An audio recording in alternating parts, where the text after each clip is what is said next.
Well, it's Super Bowl Sunday, and I'm on the phone with Lou Terminello, and literally on the phone because I'm on the go to MetLife Stadium for that big lead fest, Lou. How cool is that?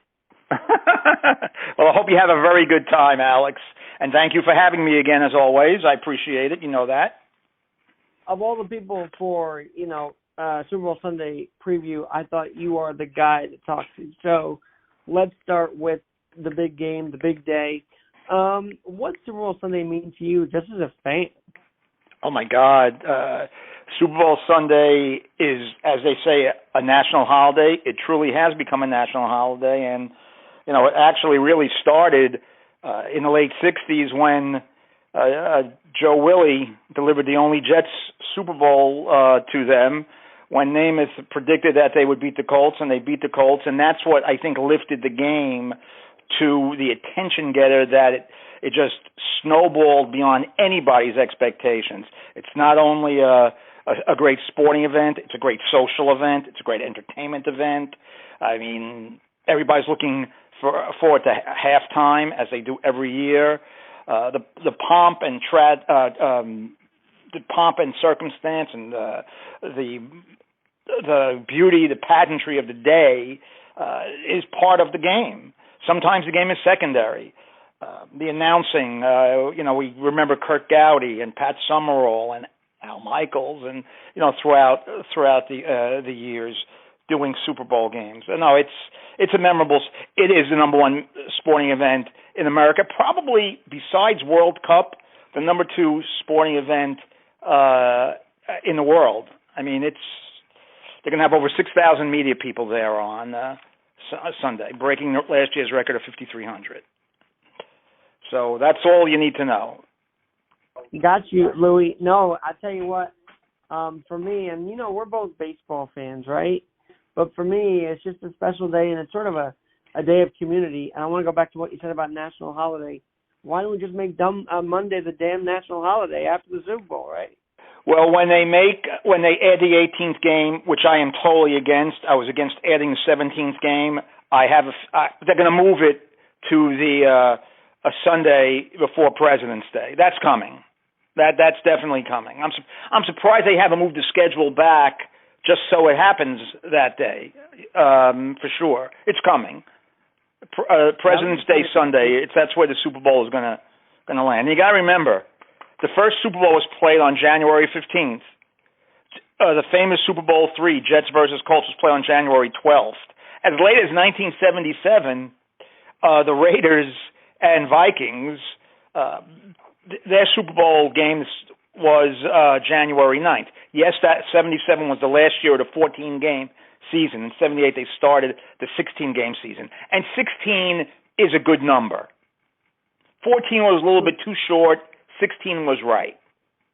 Let me ask you this. Why hasn't there been any chatter from Media Row? I mean, obviously the honors last night was huge, and the Jets, we'll get to that in a second, and Dable winning Coach of the Year, as I was hoping would happen.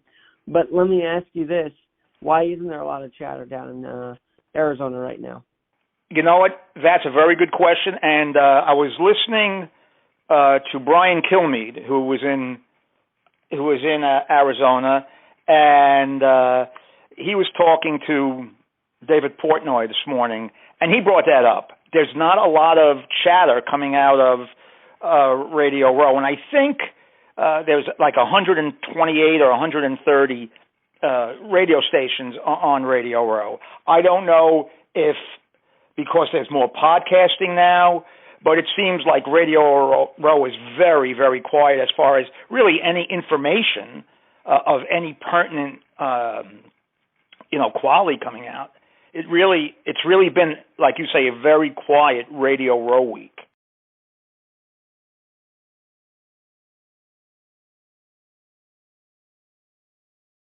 And at the same time, is it because the Chiefs are being very close to the vest? Because I think the big storyline is that ankle of Pat Mahomes. And I think there's a reason why there's not much chatter, because they want to keep that close to the vest. We know he practiced fully, but they're still not. I think both quarterbacks. I know he got MVP last night, but give me your thoughts on that. Well, both quarterbacks obviously coming off of late season injuries. We still don't know if His shoulder is 100%. We will find out about the ankle of Mahomes and the shoulder of Hurts next week when the Super Bowl's over and there's no more games, and if there's going to be any kind of rehabilitation, any kind of surgery, major or minor, to just help them recover a little bit. These guys are ready to go. They're playing for the biggest prize in American sport, the Lombardi Trophy. And I would say that Mahomes better be okay because he's facing one of the best pass rushing defenses in a while. The Eagles have 4 guys with 11 or more sacks. The Eagles and the Cowboys were 1-2 in just putting pressure on a quarterback in addition to their sacks. So he better be able to move when he has to. That's a key. That's going to be a key look in the game. The Eagles are superior in the trenches, both on the offensive line and the defensive line. They have a great defense, but the Chiefs have the best player in the game in Patrick Mahomes. I think the Eagles have the better roster, 1-53. Now you were a little surprised. You were a little surprised that he won MVP yesterday, right? Or I'm a little surprised he won MVP so easily. He got 48 out of 50 first-place votes. Joe Burrow didn't get one first-place vote. If I had a vote, and I love them both, but I would have voted for Joe Burrow. He would have got my first-place vote if I had a vote. But Mahomes obviously deserves it. He is the best quarterback in the league right now. Burrow is right behind him. Josh Allen is right behind him. And, they're all so close, Alex. So then you got Hurts, and you got Herbert.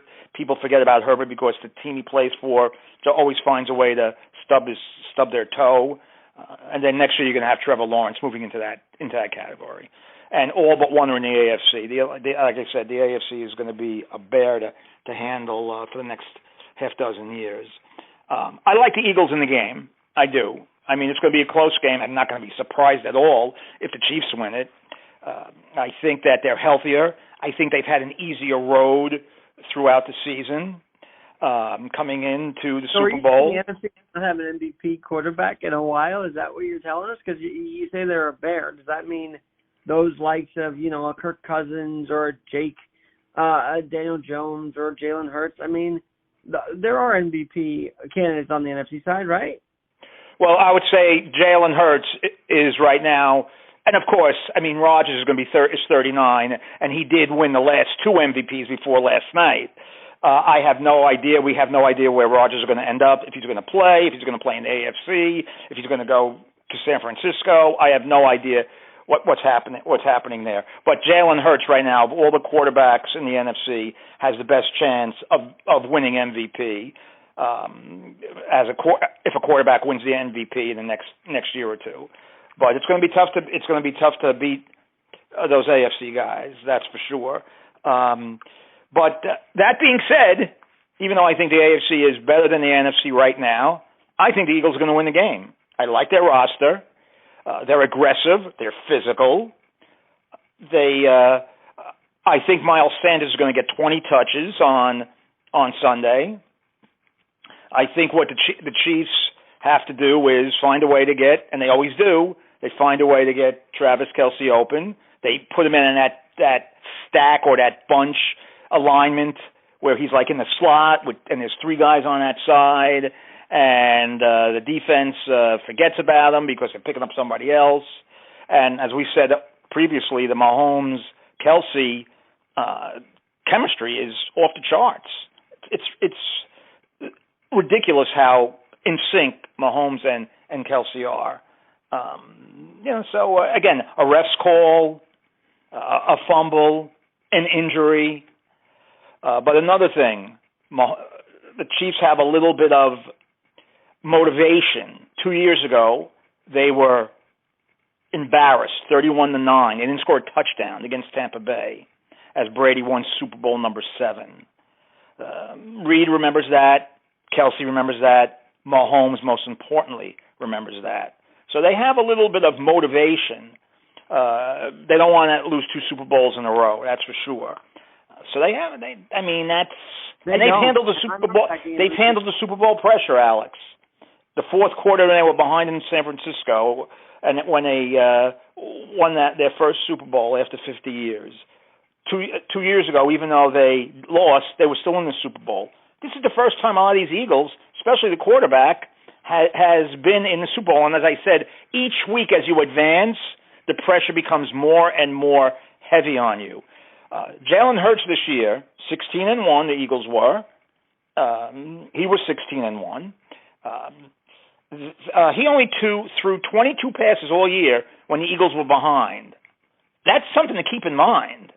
Obviously, I think time of possession, believe it or not, is going to be key to the game. Not that the Eagles' offense is a quick strike offense, but you want to control the clock a little bit if you're Kansas City, and they have a quick strike offense too. They don't have Tyreek Hill like they did, who was a key guy in their comeback against the 49ers a couple of years ago, when they won that first Super Bowl. I mean, I think, again, check out the running game for Kansas City with Isaiah Pacheco, the kid from Rutgers, who's doing such a spectacular job. Another 7th-round pick. He's having a terrific year. Clyde Edwards-Helaire is back off injury. I'm sure they'll use him. He's a terrific running back for them. I think they're going to run the ball a little bit more than they do. And, they have Valdez-Scantling. I mean, he's a first-year Chief. He's been banged up most of the year. But he's a deep threat. I think he'll be involved. I think they have a chance. But the Eagles have been percolating all year. They really have. A.J. Brown, the tight end, the wide receivers, the running backs. Let's face it, they run a couple of times, at least against the Giants twice for over 250 yards on the ground. They'll run the ball. We'll know early about, and I think his shoulder's fine, and he ran set plays against the Niners. If there's anything that wouldn't be in their game plan because of Hurts' shoulder. So I'm gonna pick, and like I said, I hate picking. I'm gonna give them a slight edge, and I'll pick a score, something like 27-24, somewhere in there for the. And we know you don't like predictions, so I feel like you're really putting yourself out. Yeah, no, I don't like to predict because there's so many things that can happen in the game. Look at what happened Just look at San Francisco and Philadelphia in the NFC Championship game. For 7th play of the Niners' first drive, they lose their quarterback for the rest of the game, and the game was non-competitive after that. So you don't know what's going to happen. That's why I hate making these predictions. But all things being equal, nobody gets a major injury. I'm going to give the edge to Philadelphia a little bit. By the way, program note, we're going to talk about every other sport after the big one, but today on Super Bowl Sunday, I really want to dedicate it to what we saw this week, which now includes, of course, the Damar Hamlin emotional speech and the Jets honors, which you predicted, Sauce Gardner and Garrett Wilson, and a Hall of Fame announcement as well. Break it all down, the honors night. How happy were you when you saw that the Jets got, I even think Klecko went in the Hall this year as well. Well, that's what made me happiest. I saw Joe Klecko play every game that he played, and the guy was a super player. He was 6th round draft pick from Temple. I believe he was Joe Frazier's sparring partner, I think, for a little while. Great player, played hurt, was the first person to achieve honors as a defensive end, defensive tackle, and as a nose tackle. He retired 34 years ago. He should have been in the Hall of Fame 29 years ago on his first try, after the 5 years that he had to wait. I don't know what these guys look at.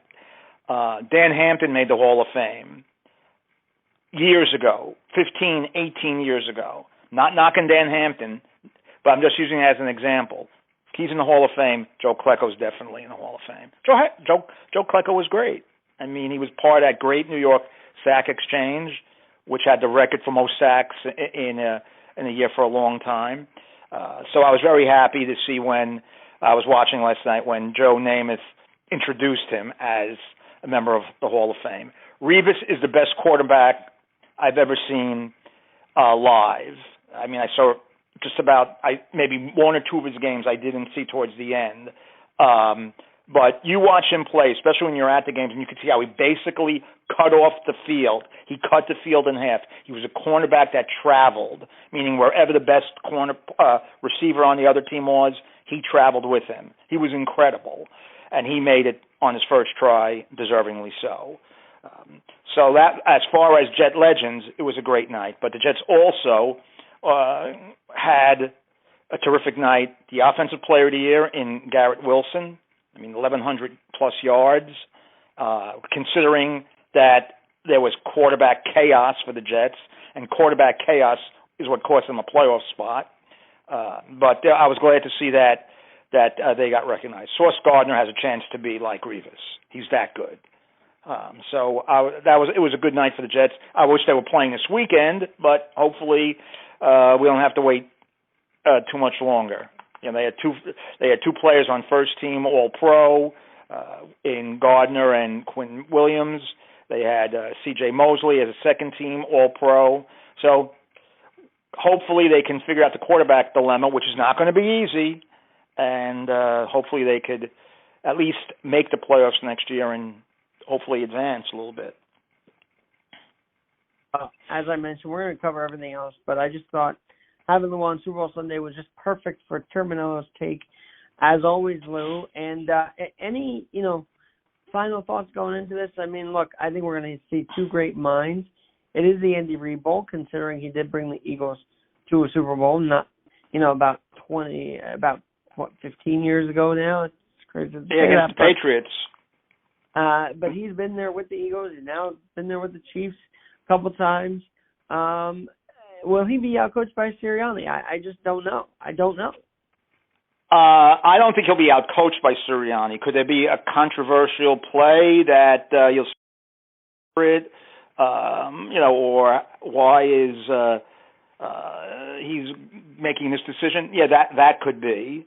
That definitely could be. But he's not going to be outcoached by Sirianni, who I think is a very good young coach. But it's going to be a very interesting game. I mean, of course, you got to win the turnover battle.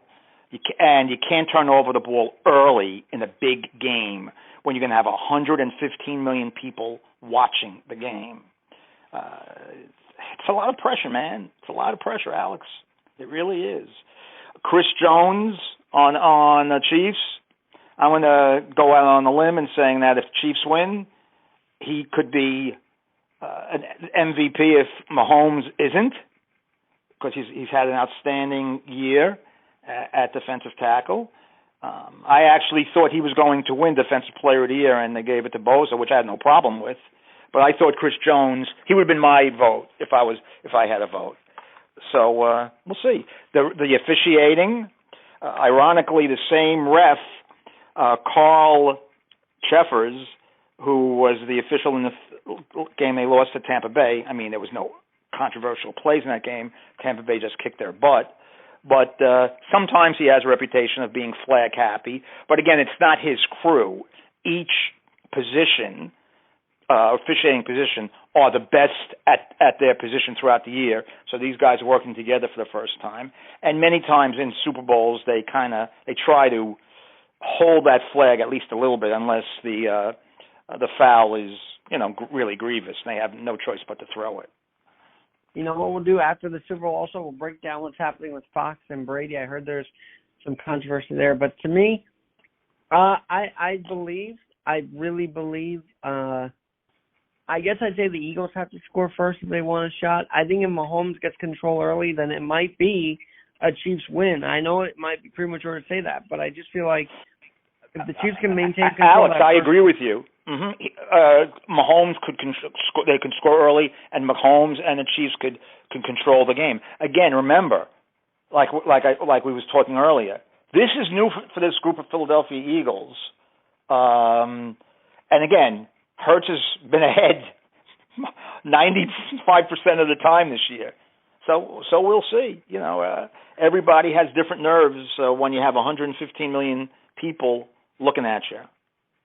And of course, my favorite is going to be Kadarius Toney because he was the Giants' draft pick. He did not pan out here as well. He did okay, but now with the Chiefs, it's always good to see when these kids, who were drafted by the Giants may not make it, but they make it somewhere else, and I'm rooting for him this weekend.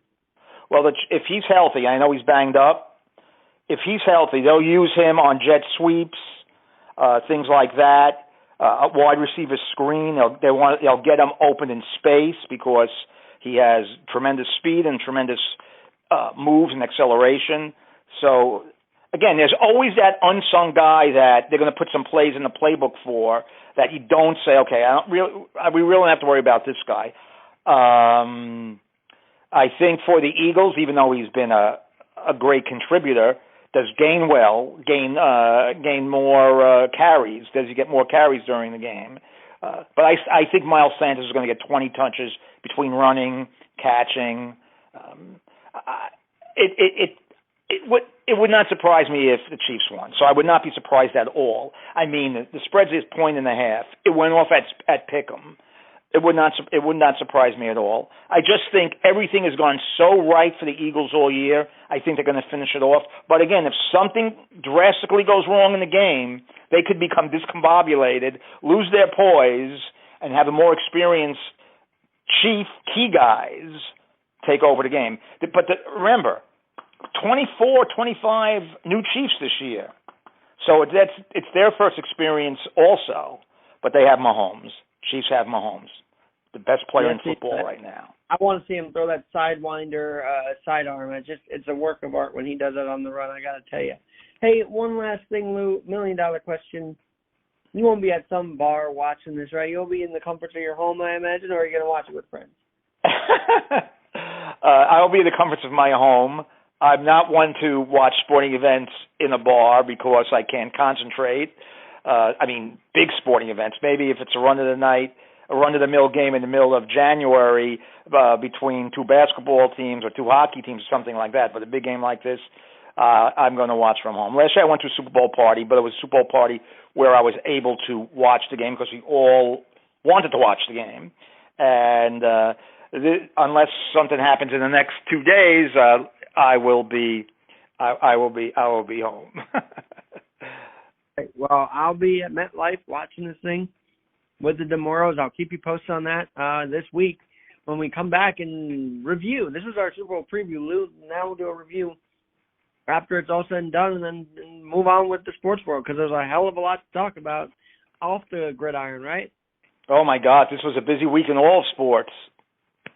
We'll get down to that. I know as a Nets exec and a Nets fan, the Kyrie and KD trades shocked everybody in the Nets system. But we'll talk about that. I don't think they were shocked, especially. We could talk about it next week. But there's a lot to the last week. But I think the Nets will be okay. Which will definitely be exciting to unpack with you this upcoming week. But for now, Lou, enjoy the Super Bowl. Glendale won my heart when the Giants won it, thanks to Eli Manning's scramble, Tyree's catch in the desert. It was quite a night in 2008. I can't believe I'm saying that 15 years ago. That is crazy. But. Yeah, time does fly, and yes, that was a memorable last drive for the Giants. Everybody forgets, and I'll let you go. Everybody forgets. The Giants had to convert in their own territory for a 4th and 1, and they did. And I forgot who ran for the first. I think they ran it for the first down. There was a 4th and 1 on that first. As soon as they got the ball back, they faced 4th and 1, and then obviously Manning was able to escape the sack, which is almost hard to believe, and have the Tyree helmet catch. And that's got to drive Rodney Harrison. He's one of the hardest hitters in the NFL at that time and throughout his career. He wasn't able to separate Tyree from the ball, but that's life. Another foot, and Asante Samuel could have had an interception on that drive as well. Yes, I do remember that play too. And he had great hands, Samuel. That is correct. And if you watch the 2012 Super Bowl, by the way, the Giants had the identical drive to win it in a sense because they had that incredible Mario Manningham catch on the sideline. And it was like, am I watching 08 again? Because remember, it slipped through another New England defender hand the same way in 12 as well, if you remember. Well, it was Wes Welker. If he had, if you're talking about the offensive side of the ball, if he had caught that ball, and the guy is a tremendous player. I think he's a Hall of Fame candidate. If he had caught that ball, the Giants might got the ball back with 20 seconds left, or maybe not at all. So yes, you are right. That's very, very good memory there. But at that end, and by the way, again, for 2 straight Super Bowls, they did not commit a pass interference, which is something we'll see if this generation has in their sleeve. I think Andy Reid's defense is very, very disciplined, and that's just something that's going to play a factor this week, I think. As you say, experience versus non-experience, that comes with discipline. We'll have to see. But and remember, Spagnuolo has coached for the Chiefs in the Super Bowl, for the Giants in the Super Bowl, so he's experienced too, and that makes a difference. And he's back in the desert, so there you go. That's it. Lou, all right, buddy. Week, and we'll review it all after the big one. I look forward to it. Thank you, Alex. Enjoy the game. This has been a super Terminello take preview of the Super Bowl on the Alex Garrett Sports Spotlight.